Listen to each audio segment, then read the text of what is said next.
Inside the Triangle, the Decker Truckline Podcast.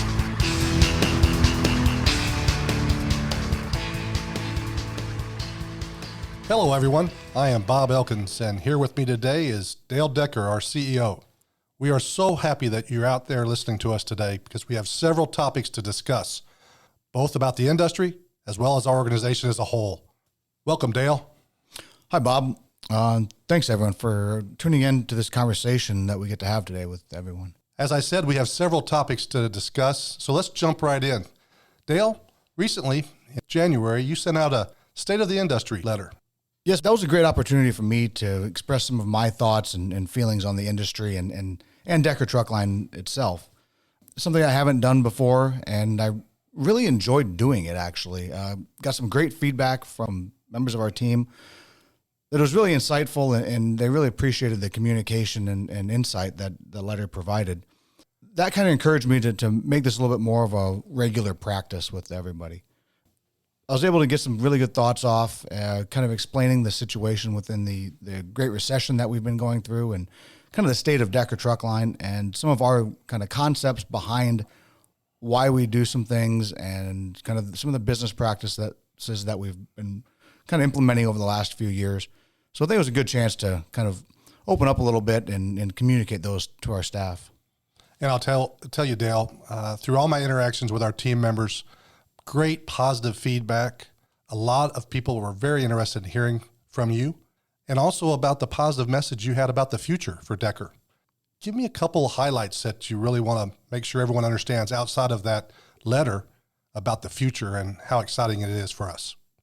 Yes, Bob. Future-wise, it's really how are we aiming ourselves towards the future? How are we establishing ourselves the right way for the future? And like I mentioned in the letter, really building that foundation for the future.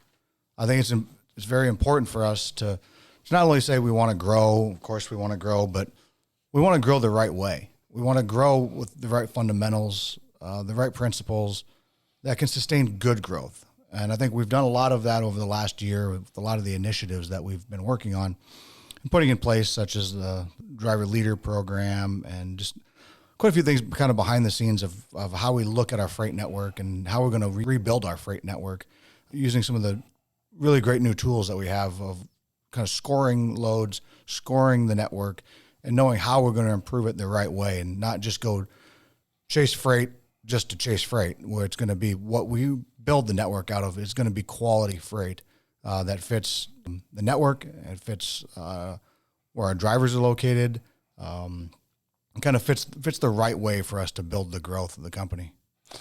That is such great news for everyone involved.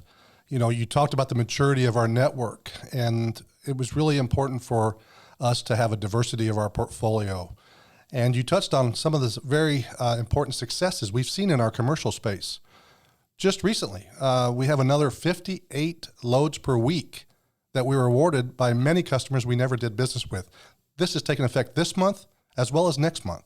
So again, what you touched on in that letter about the importance of going after the right customer, delivering the right return to our organization, as important, if not more so, keeping our professional drivers moving every day. And that's something that we've really noticed in the last few months is utilization. From a planning standpoint, we've kind of made some adjustments to the customer service team and where the planners kind of sit within the process. And actually, I got a chance to talk to a couple of drivers a few weeks ago, and they even mentioned to me that they've noticed a difference in load planning and how much quicker and responsive the new process has been. We're really looking at when a driver gets a delivery, we want to be ready to go again as soon as possible. Maximizing that utilization, maximizing that driver's clock. Those are some of the things that we're really honing in on and working as part of this improvement culture. Right. And hand in hand with that, Dale, you mentioned the driver leader program that was developed in mid to late 24 and really is maturing well now.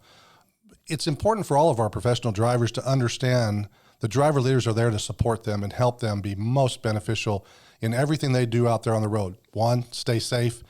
2, high utilization. And 3, get back home to their families. And I want to make sure everyone understands that, to work with your driver leader to make sure that everyone is benefited by that great relationship between our professional driver and our driver leader.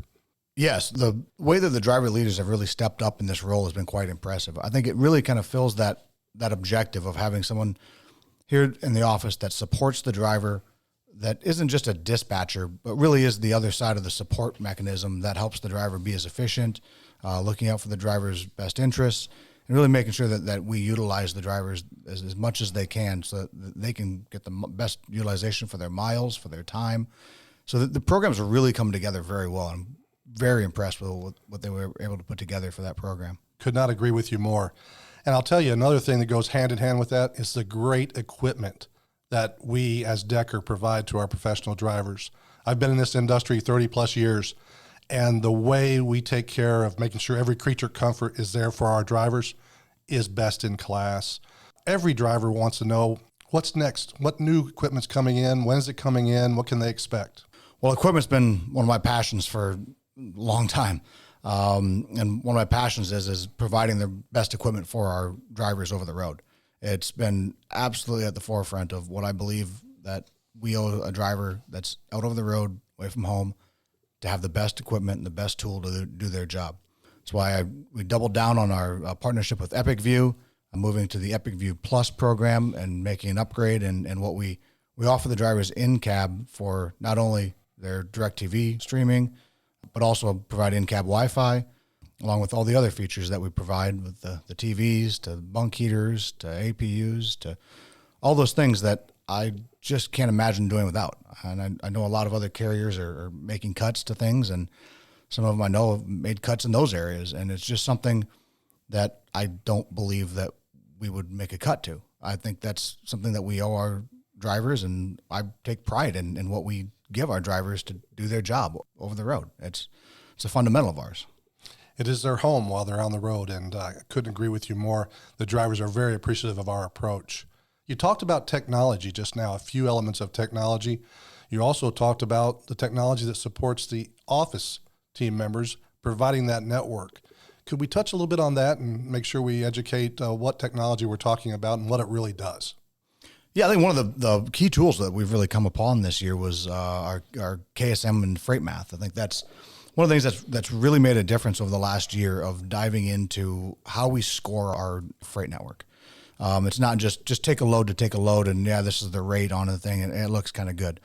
Now we have the ability to really understand how good is that load. How good is that load as it fits to our network? How good is that load for what are you going to do after that? What did you do before that? What were the costs associated with that load? What were the dwell times associated with that load?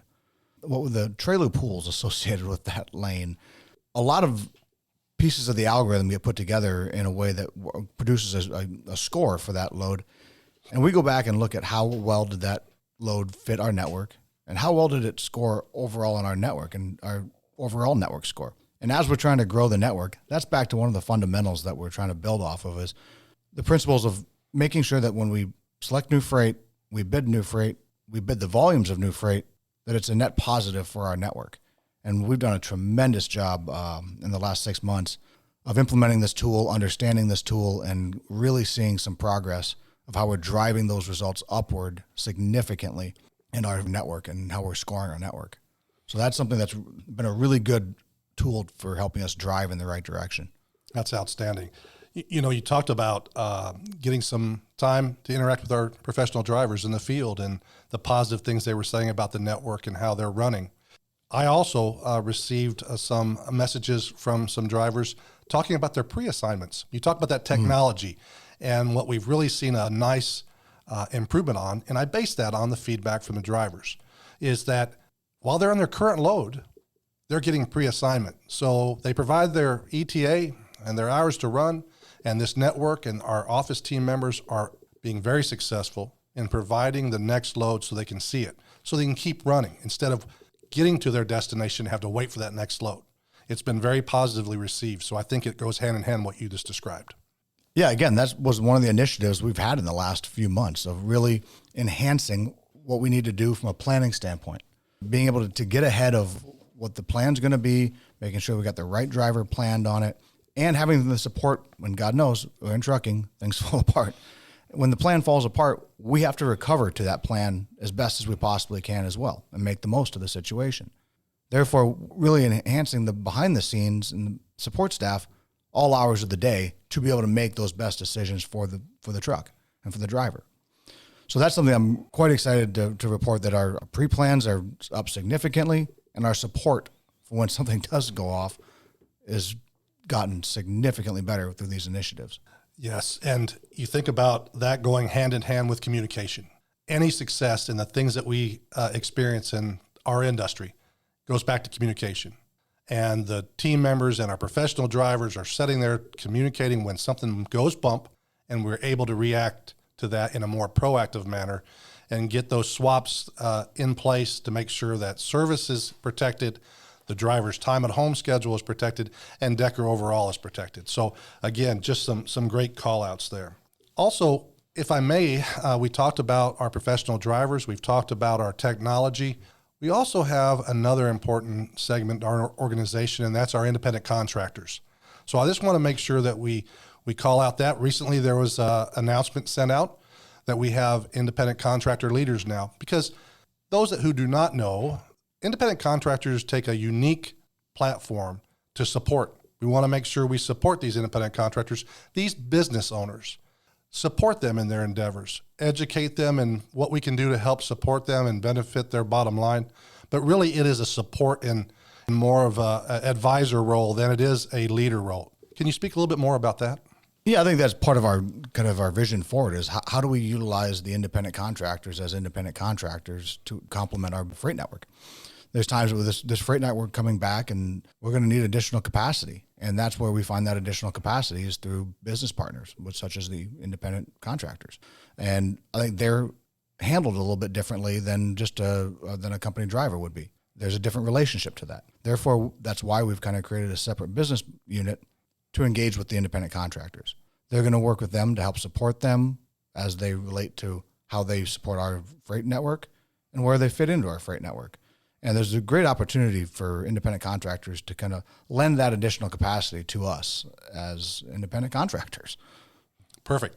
As you well know, I was the owner-operator myself way back when I was young. And it is such a good feeling when an organization supports a business owner's endeavors and understands that it is unique and different. And here at Decker, we do the same thing. We want to make sure that we set them up for success, just as they want their own business to be successful. Dale, again, we've touched on several topics that actually address several of the questions our professional drivers had for us, but there are a few more that I want to touch on. One, let's talk about driver pay. The industry, it's always a number one topic. How about providing some insight to our team members? Of course, Bob, obviously pay is an extremely important part of our business and our drivers' lives. It's something that's always on the top of our mind, something that we always want to be competitive in the industry with.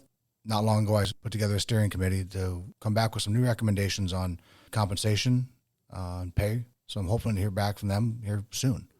Outstanding. You know, that ties nicely into the new professional driver leadership forum that held their first meeting in late fourth quarter.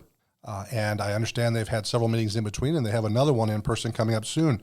And one of the topics was driver pay, amongst others. Can you kind of talk to the team member base about what changed and why that format? Yeah, I thought we had the driver council before, and someone brought this idea to us that it's a little bit different take on a driver council. This seemed a lot more interesting. I think we could get more benefit out of doing a driver forum where it pairs not only just drivers, but leadership from the office together to work on projects. This way we actually get collaboration from both the workforce of driving and our in-office team members working on common solutions together. So that each side understands what the difficulties are, what the solutions may be, why one side understands it this way, one side understands it another way, and how we can have collaboration to get success. So I'm really excited about this kind of new concept that we have of the driver forum, of the two working together. So we're really excited to kind of communicate out some of the successes that they've had and some of the projects that they're working on. It's pretty cool. It is. And under your leadership, Dale, and your guidance and direction, that group, their first meeting has been very successful. And just for everyone to understand, it's the members stay together for 2 quarters, and they work through several items that they identify and also from feedback from our professional drivers. and they'll report that out. Dale just mentioned communication. That's a key component to make sure that all of you understand what that forum is working on and what results are there. And just as important, to educate everyone if something could not change and why, and that transparency. So again, great leadership, and thank you, Dale, for that.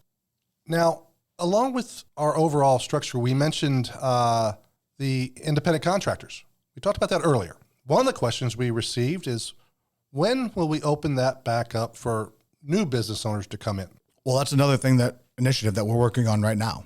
Part of the initiative was to take a look at our independent contractor program, assess what it is now, and we're going to build a quality independent contractor option at Decker Truck Line. That starts with really getting down to the root of what the program is. So right now we're assessing from a lot of different vantage points and aspects of how we really do this, and we really do this right. So that's what we'll hopefully be announcing soon, that we've got an independent contractor program that's kind of freshly designed for success, and really freshly designed for what the independent contractor brings to Decker Truck Line.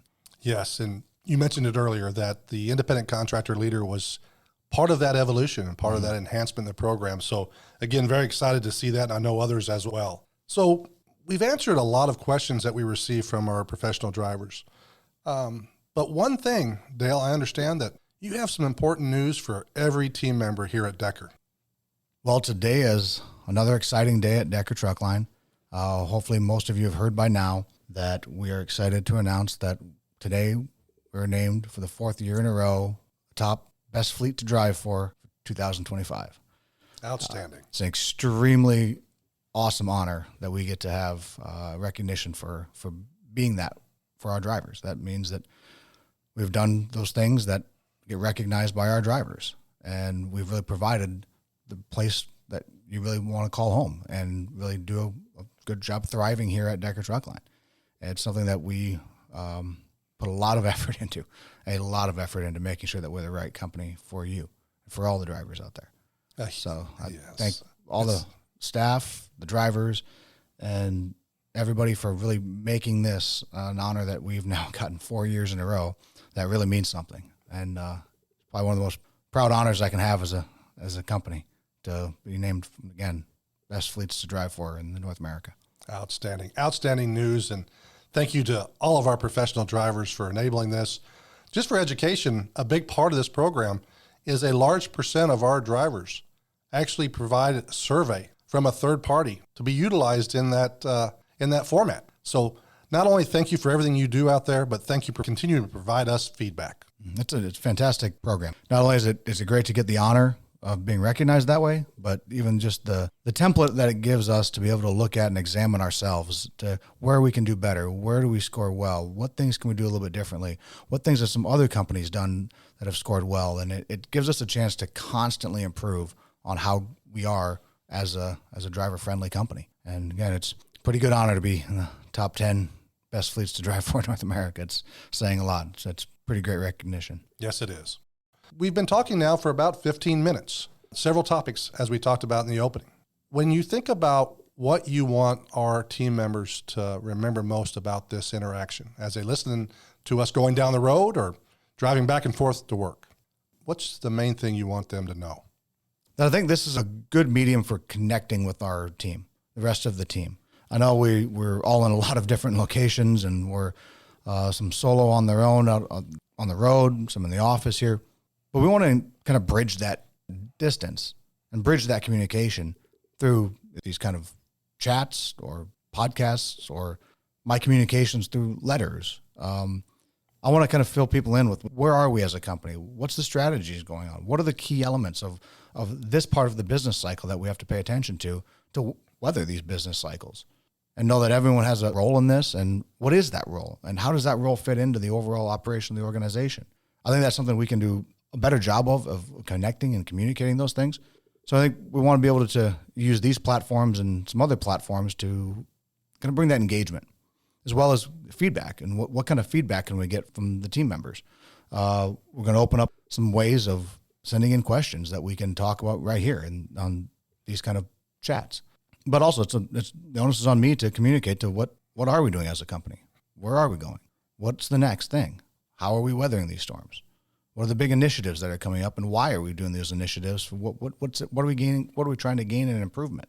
So hopefully that's what we can get out of these kind of improvements in communication and engagement. Outstanding. And you're absolutely right. We're going to be around another 94 years, and we want to make sure that each and every team member has an opportunity to either send in a question, an idea, a thought, or interact with us in person. So I think this is a great venue and all the ones you described, and I know everyone looks forward to hearing from you. Yeah, obviously this Great Recession has caused us to look at things a lot differently to be able to get through these times. We've been through countless cycles, but everyone's a little bit unique, but this one's heck of a unique on its own. So it's kind of really given us a chance to be introspective and look at the business and, hey, what things do we need to be doing to lay that foundation for the right future? And that's kind of what everything's done. We've done a little bit of pulling back in some areas that were of high cost that we could have value in other places. So that's part of the pulling back a little bit so that we can assess what we are doing right now so that we build better going into the future. Outstanding. Well, as far as my closing, I want to thank all of our professional drivers out there to make sure that that you are safe and that you over-communicate with us to make sure all of your needs are being met, and all of our office team members for everything they do. Reminder, drivers, if you have questions, make sure that you submit them to podcast@deckermail.com. Again, any driver questions, any team member question, podcast@deckermail.com. We look forward to hearing from you, and we'll be talking to you again very soon. Take care. As always, thank you for listening to Inside the Triangle. Don't forget to subscribe to us on whatever platform you're listening on. That way you will know when the new episodes drop. And remember, submit your questions to podcast@deckermail.com, and you could be featured on one of our upcoming episodes. The best way to do this is to create a voice memo on your smartphone, record your question, and email it to podcast@deckermail.com. Once again, thank you for listening. Stay driven to be the best.